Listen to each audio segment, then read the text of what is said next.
Parameter है। पहला parameter है कि उनका इंफ्रास्ट्रक्चर है क्या। इंफ्रास्ट्रक्चर मतलब बिल्डिंगें नहीं बोल रहा हूँ मैं, बिल्डिंगें तो बहुत बन जाएंगी, बहुत बनती है, बहुत अच्छे अच्छे यूनिवर्सिटीज़ भी है और बहुत उससे मतलब वर्ल्ड क्लास यूनिवर्सिटीज़ आ भी रही है। इंफ्रास्ट्रक्चर का मतलब है कि facilities for learning. Facilities for learning का मतलब है कि अगर प्रैक्टिकल लैब में हम जा रहे हैं तो वहाँ पे वो प्रैक्टिकल परफॉर्म करने के लिए इंस्ट्रूमेंट्स है कि नहीं, अगर इंस्ट्रूमेंट है तो वो चल रहे कि नहीं है, अगर चल रहे हैं तो उसको चलाने वाले या तो उसको बताने वाले क्वालिफाइड स्टाफ है कि नहीं, ये हो गया इंफ्रास्ट्रक्चर। उसके बाद आपको देखना है एकेडमिक्स।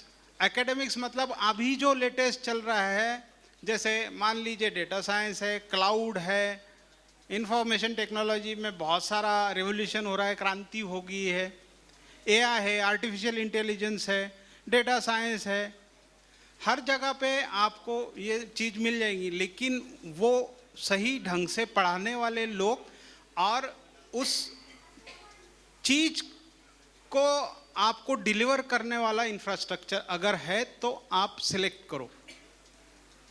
अच्छा, सिलेक्शन के टाइम भी आपको ये भी देखना है कि वहाँ पे सेफ्टी है, सिक्योरिटी है, वो एटमॉस्फेयर है, सिर्फ मुझे पढ़ाई ही करनी है क्या, इसके अलावा कुछ नहीं क्या।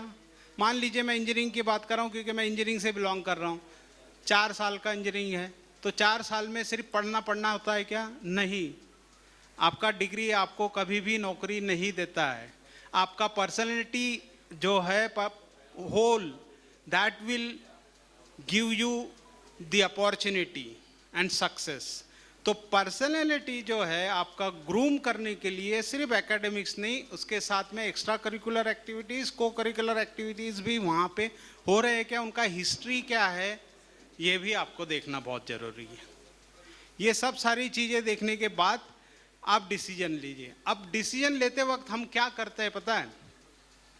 जैसे मान लीजिए किसी का पेट दुख रहा है या किसी का एक पैर दुख रहा है। अब पैर अगर दुख रहा है तो आप हड्डी के दवाखाने में जाओगे कि ब्रेन वाले के पास जाओगे? हड्डी के दवाखाने मतलब ऑर्थोपेडिक्स के पास जाओगे ना, न्यूरोलॉजिस्ट के पास तो नहीं जाओगे।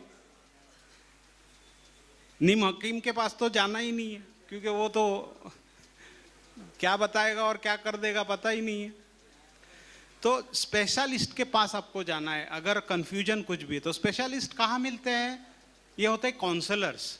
ये काउंसलर्स हर यूनिवर्सिटी में, हर कॉलेज में रहते हैं। आपको सिर्फ यहाँ से उठ करके जाना होता है।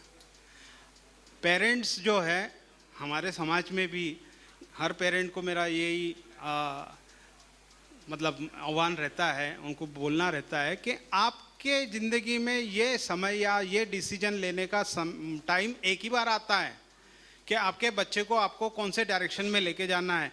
तो वो एक टाइम जो है वहाँ पे आपको कुछ चीज़ें इन्वेस्ट करना पड़ेंगी। जैसे मान लीजिए कि आपका बच्चा 12वीं पास हो गया तो 2, 3, 4 ऑप्शन अगर है, किसी ने बोल दिया ये 4 अच्छे हैं, तो वो चारों जगह पे जा कर के आप विजिट करिए और फिर डिसीजन लीजिए। विदाउट विजिटिंग आप कुछ नहीं कर सकते। जैसे मैं बोल रहा हूँ ऑर्थोपेडिक्स के पास आपको जाना ही पड़ेगा, वो देखेगा जब तक के नहीं, तब तक के आपको सही इलाज नहीं मिलेगा। जब तक आप अपने बच्चों का कॉलेज नहीं देखोगे, हॉस्टल नहीं देखोगे, फैसिलिटीज़ नहीं देखोगे, वहाँ के प्रिंसिपल से, वहाँ के प्रोफेसर से नहीं मिलोगे, तब तक के आप कैसे डिसीजन लेते? घर बैठ कर के डिसीजन ले करके चल जाता है बच्चा, उसके बाद में 6 महीने के बाद में, ऐसे हमारे साथ बहुत बार हुआ है, 6 महीने के बाद में बच्चा रोता हुआ, लड़की रोती हुई घर पे आ जाती है, उसको पता ही नहीं चल रहा है कि हो रहा क्या है मेरे साथ, क्योंकि वहाँ पे जो दिखाया गया था फोटो में वैसा कुछ था ही नहीं। और हम लोगों ने इतनी जहमत नहीं उठाई कि हम वहाँ तक पहुँचे। तो मेरा हमेशा आप लोगों से ये बोलना रहेगा कि आप वहाँ विजिट करिए।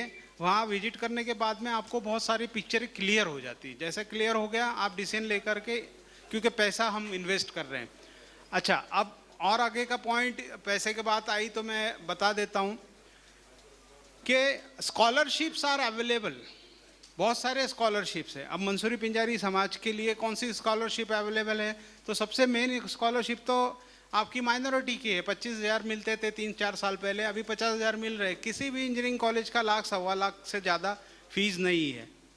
या मान लीजिए BMS, BUMS, BHMS भी है तो 1.5-2 लाख 3 लाख तक के जा रहा है, तो वहाँ पे भी आपको आ जाता है। तो हर एक बंदे को 50,000 रुपया आपको माइनॉरिटी का स्कॉलरशिप मिलना ही मिलना है। इसके अलावा बहुत सारे NGOs है जो आपको ये देते हैं।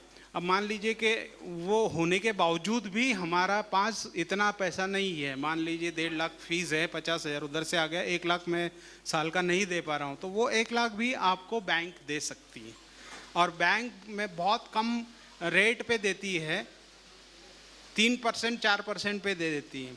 और वो जो लोन है आपको 4 साल, जब तक के मान लीजिए 3 साल का कोर्स है तो 3 साल तक के कोई इंटरेस्ट नहीं लगता है।